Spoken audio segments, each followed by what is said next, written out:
you wanna get off the ride. Shout when you wanna get off the ride. Shout when you wanna get off the ride. Cause you cross my mind, cross my mind. Hey everybody, welcome to the smoke break, yes. Remember, where there's smoke, there's fire. I'm your host, Alex Crockman. Welcome. Tonight we start with the BrExit movement in the UK. Last Thursday, the Leave campaign won what many experts consider an upset victory in a referendum vote on whether the United Kingdom should stay or leave the European Union. Now, for those of you who may not be familiar with what the EU is, it's best described like a giant European disco where all trade, capital, labor, and the STDs of a creepy guy named Klaus can move around freely amongst 28 member nations. Most experts believe that the stay movement would be successful and the UK would continue on as a member of the EU, but much to the chagrin of UKIP party leader Nigel Farage, voters in favor of leave barely edged out those in favor of stay by about 6 points. The UKIP party in England, standing for United Kingdom Independence Party, aka United Trump Immigration Policy, because Trump is a piece of shit, right? They've been around about 17 years now. They're a far-right faction, been around about 17 years. Besides Farage, other standout members of the party include Andre Lampitt, who believes that Islam is satanic and that Africans should be left to kill themselves. Gerard Batten, least popular of the European Gerards, who called for British Muslims to sign a special code of conduct promising not to engage in violent jihad. Like, practice your religion, but just try not to blow everybody the fuck up. Okay, guys, we don't mean any offense, but we're just really scared you sign this little thing. Okay. And then finally, Cthulhu, who many consider the moderate voice of the UKIP party. However, Farage has been the king of demagoguery, with such statements as women with children are worth less than men are in the financial sector, and that women with children were responsible for their own reduction in pay if they have to take maternity leave. They become less valuable to their business. He actually said that shit. Ew, creepy. That's terrible. That's absolutely terrible. The one woman in the audience, two women in the audience were like, yeah, he's a piece of shit. In fairness to Farage, though, women who spawn misogynist douchebags have become the leader of a movement even more irritating than the Tea Party probably should be held accountable just a little bit. No, that's not fair. Hitler's mom was probably a really nice lady. He also has been quoted as saying there is a dark side to immigration and that London was suffering from a Romanian crime wave. One Romanian, two Romanians, three Zika. Is Zika happening? I don't think that's happening over there. Farage says, you know what though, in fairness, he had one positive thing to say. He said all the immigration jollifies the place. Jollifies, a word that we could not recognize using a computer. So that's cool. In place of, or say jollifies the place, and he says the food's better. So terrible thing all that jihad, but bloody good falafel. Bloody good. I don't know why he's Cockney, but that's the best I can do as far as hacky English accents go. Upon the Leave movement's victory last Thursday, Farage gave a speech in which he declared, "Today is the day we declare our Independence Day," quoting the hit 90s Will Smith alien invasion flick, which is aptly racist in a lot of ways. What effect will Brexit have on the global economy? Well, that's the big question right now. Many folks have felt a terrible impact already on their 401k plans, and the British pound is down to a 30-year low. However, that has caused a boom in the chimney sweep magical nanny labor pool. So there you go. That's a chimney, chim vampire! All right. During the heat of the Leave campaign, Farage claimed an extra £350 million that would normally go to the EU would probably be able to be allocated to the UK's NHS, which turned out to be bullshit about 10 seconds after the vote was tallied. So whoopsie daisy goes that. Politician lying about some shit to get their way. It's setting new precedents here, guys. Whoopsie daisy. Remember, I got your bollocks all in a twist over the Romanian crime wave and the terrorists for voting my way, yeah? Funny business, that fantasy versus law and procedure. Falafel? Prime Minister David Cameron announced his resignation as a result of the vote, stating, have fun unfucking yourselves. I hear Brussels is lovely this time of year. Some have said the 24-hour news cycle fuels rhetoric like that of Nigel Farage's. And it's possible that this potential crisis is a result of the public's overexposure to such demagoguery. For more on this, we go to senior smoke break media analyst KB Marion. KB! News infiltrates every part of our lives, whether it's social media or the 24-hour news cycle. We are updated with news so frequently as if we're a part of Obama's administration. It's not like we really need to see a viral video of people doing the running man. By the way, white people, you're totally doing that wrong. Go back and look at a video or something. Next to a video of beheadings in Syria. That's like mixing breakfast with Taco Bell. Yeah, KB, Taco Bell actually serves breakfast. They've been doing it for a while now. Yeah, I know, but why would you want to start your day off that shitty? You could take that however you would like to.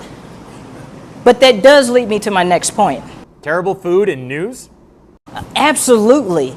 Corporate news media is like the grandmother that keeps overfeeding you, keeps stuffing you and putting mashed potatoes on your plate, giving you delectable goodies like a slab of politics, a cup of weather, with a main entree followed by car chases, police shootings, murder, what's happening in the city, as if you really give a fuck. It's followed by like side dishes of tabloid and celebrity gossip, along with political pundits who have no fucking clue what they're talking about. That's about you, Ann Coulter. I swear to God, if I ever meet you, I'm punching you in your horse face. I swear to God, it's happening. All right? And we get stuffed and overloaded with this shit constantly. And then what do? They throw in a little bit of dessert. And what's that little dessert? Oh, we're going to show you a happy cat kid videos as if like it's just supposed to make everything better. And then you know what we do with all that shit now that we're stuffed?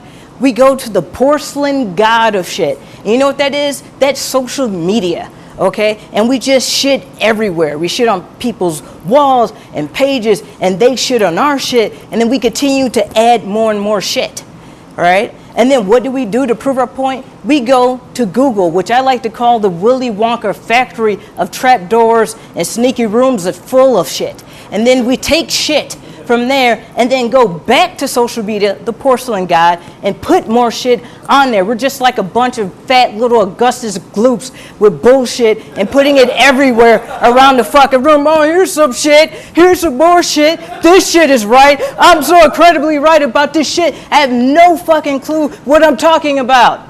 Guess what, people? Everyone's shit stinks. Get over it. Fuck, I need a cigarette. Back to you, Alex. Hey, it's KB Marion. Yeah. All right, guys, we're going to take a little walk over to the lounge and have a discussion with our panel, so come join us.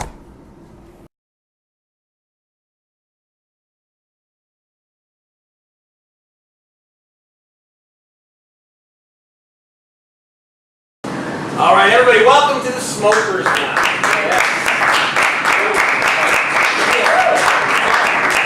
Joining us tonight, we got Jake Barron, comedian Jake Barron. We also have comedian Gabriel Rodriguez. And of course, from our earlier commentary, comedian Kimberly Marion. Give it up. Okay, let's get right into it. Some big news this week was the BrExit vote. Thoughts on the effect it's going to have on the global economy, KB? Oh, wow, you're going to start off with Yes. this. Like, honestly, I have no freaking clue about the whole, like, I don't understand the full, impact it'll have simply because I don't have the 401k. So, for me, I really don't give a shit right now until it fully impacts me some way. Is it the immigration thing, or is it because Greece continues? You can argue that the demagoguery from the Farage there was, well, the way the EU is set up, trade and labor can move freely throughout the borders, 28 different countries. So you could be from Poland and you come into England, and basically they say, because I'm half Polish, you know some racist shit about it. Right. Polish people were the Mexicans of Eastern Europe. So it's like, we took your jobs. You know? The EU is essentially a small-scale model of the United Nations to encourage free trade which is really fucking good in case someone had no idea what free trade does. It stops wars, because when you're not continuously having to pay tariffs and taxes on things that are being moved across borders, and you're allowing people to have free movement across countries, and you can drive for an hour from Spain and you'll be in France or Germany. If you could drive anywhere from Spain to anywhere else. That's the whole thing. You want to be able to have that free movement, and like that's why they all had one collective currency, which for some fucking reason the United Kingdom thought that it would be great to keep the pound, because they just didn't want to let go of that last little bit of empire that they had. We're pissing over a $20 bill. Right. I get it. It's such a weird thing, an emotional connection to a currency, though. Like We do. What are you talking about? What are you doing? That's what I'm saying. I don't understand it. It's like when people come up to me and say that this, like when I say the Willis Tower, oh my God, it's the Sears. Like, fuck you, it's a corporation. Why do you have such a loyalty to Sears? Greece got kicked out of the EU, if I'm not mistaken, right? Yeah. You think now that Britain's gone, like Greece is like texting in Britain, like, hey, what's good, boo? What's good? And Britain is like, fuck you, bitch, you gotta still broke basic asses. Nah, like, There are Greeks in the audience, right? Be careful. The weirdest part about it was that like it's just like the political side of things here, where the way they sold that message is completely different, because everything I've heard has been about immigration. And they're Well, here's the thing, money. They got to renegotiate the deal with the EU to exit. So 2 years to renegotiate. It's very likely that the movement across the borders is not going to change at all. The UK is out of the European Union. Now, I've heard this argument. Tell me what you think about this. We'll start with you on this deal. Some folks say that the EU is a giant cabal, much like the quote-unquote oligarchs here in the U.S. with our capitalist system. And a lot of people who are in favor of leaving the EU think that it's a way to break away from the monopoly that is, global market, I guess. It's a shitty description. What do you think? You think there could be an argument for this? As far as the financial effects That's not racist. as far as the financial effects that Brexit has had on people's pockets, I wouldn't know about none of that, because I don't have any of my money tied up in English stuff. I make all my deals cash money, so I haven't really got anything to worry about, I don't think. Oh my God. So the craziest the craziest financial side of it is that drop, it was a 1,500 point drop, which on an economical scale, they basically put a gun to their forehead and pulled the trigger on their own economy. They put themselves into their own force. Yeah, it's a global economy, so the ripple effect, we don't know what that's going to be. And it's just like the U.S. economy, where it's a Keynesian economic structure. They have, it's not backed up by precious metals or insured by any valuable objects. It's the currency has as much value as the consumer has faith in the currency. So when you have Sorry to interrupt. So that's like when it drops like 500 some odd points. Yeah. Like we're only Keynesian in that sense. Like the fucking workers don't make shit here. We have no demand side economy here in this country. Most of us are probably, we should all be at work right now. Really. And it's a big charade. It's like you convince them that this piece of paper has value, and then when like crazy votes and shit like this happen, and that belief in the currency plummets, the value, they devalue their own. Well, that's the other big referendum. I think referendum votes are probably one of the worst things. Like, speaking of England, Winston Churchill said the best argument against democracy is spend 5 minutes talking to the average voter. Yeah. Like, why would you leave this to referendum? Like, oh my God. But the demagogues had the strategy. And it was Jordan Holmes said this on Facebook. He said it was too good. Their lives were too good. And now they fuck themselves. Hey, the sad part is that bureaucracy in and of itself is not evil. It's not a bad thing to have bureaucrats controlling the flow of such a rigorous. You need to want to learn and manage that system. So the bureaucracy is what was holding it together. So to think that the bureaucracy is was gonna fuck you in the end is asinine. That's why we have accountants, because no one wants to sit there and fucking beat count their own shit. Yeah. Wrapping around Jake's money. Right. Speaking of corporate cabals and monopolies, 24-hour news cycle, KB's segment touched on it very, very heavily, and I think we should discuss that too. I think it may have contributed. It contributes to things like this. That's how these idiots get on TV and say, "Well, the Romanians are coming." Fuck. What do you think? I don't think I'm not going to say the government should step in. Right. But does the media have a responsibility? The answer is yes, but I want to. What do you think? Well, if media wasn't corporatized, then that would be possible. Yeah. But it is corporatized, and like you can tell by people who are. But the profit motive, people won't turn in if they're not being responsible, right? Well, yeah, and I think that I think it's more of the consumer's responsibility, because at the end of the day, I mean, people are trying to make money. I think it's fucked up that you have a 24-hour news cycle. I think what is really fucked up though is that I thought about it more after I saw what was that, Anchorman 2, which is a brilliant movie. If you haven't seen it, no. Why are we plugging in? More serious about people. Because I like it. Fair enough. That's a good point. But it's one of those things where we're too inundated. And here's my thing: is people will take memes and use it as evidence, and it's an actual true thing. They don't research whether or not it's right. They don't so if you can feed people bullshit constantly, yeah, they're gonna buy into it. And what's funny is we were oh, we wonder how Europeans feel about us because of Trump and the election, and then you have Britain on the list, you have the UK on the list, and it's the same thing, and they're still feeding you bullshit. Just because you have a pompous accent doesn't make it better. The biggest problem with the 24-hour news cycle is that it's just like the old when someone says, "Oh, you think you're all smart because you read another book." It's the same fucking mentality. Yeah. You put Fox News or CNN or MSNBC down in the little corner. Oh, it must be what's fucking happening in the world. I'm so out of touch. How do you?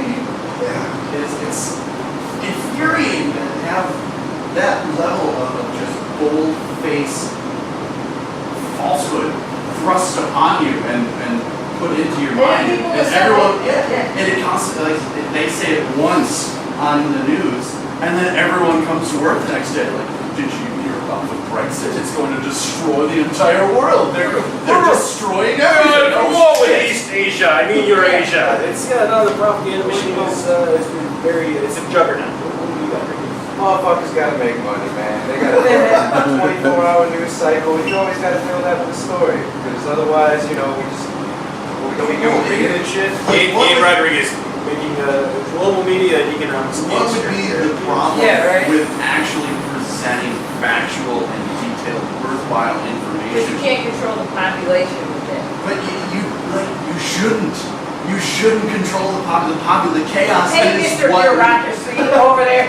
It's all right if we have bureaucracy. Yes, it is. But having bureaucracy does not, in and of itself, negate the effects of a well-informed populace having an education and being, aware of what's going on. And I was your teacher. Do you know what education system is? What year did you teach? He was your English teacher. So what year? Do you remember? 2002. And how was Jake? No, It was 2006.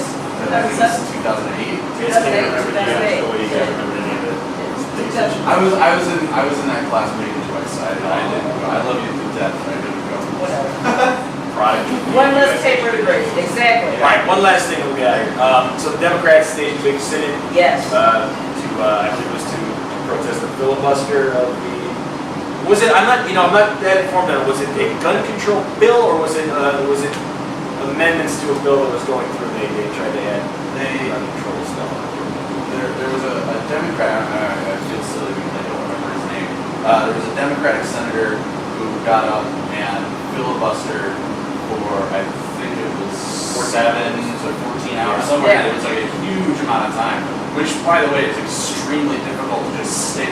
The rules of a filibuster, you have to hold the floor only as long as you are using the floor. So they were using that filibuster to stop new legislation against gun control policy, because there are so many rules and regulations. There's actually amendments to a bill on mental, research into mental health that prevent the Center for Disease Control from doing research on what could happen if there were background checks and mental health checks for the purchase of firearms. There are amendments to actual pieces of legislature that stop not new laws from being made, but research from being done into that subject. And this is the reason why Americans don't get shit when it comes to information. Why are we putting shit in layers to the point that people can't even understand it and using jargon that people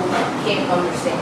Well, that's the point. Just like you said earlier, it's going to do news and stupid, then you've got they're malleable. Yeah, which is what we are. Yeah, and I think that if they really the filibuster, it was cool. It looked like kids, they had Pop-Tarts and shit. It was catered. I was really excited about the Pop-Tarts.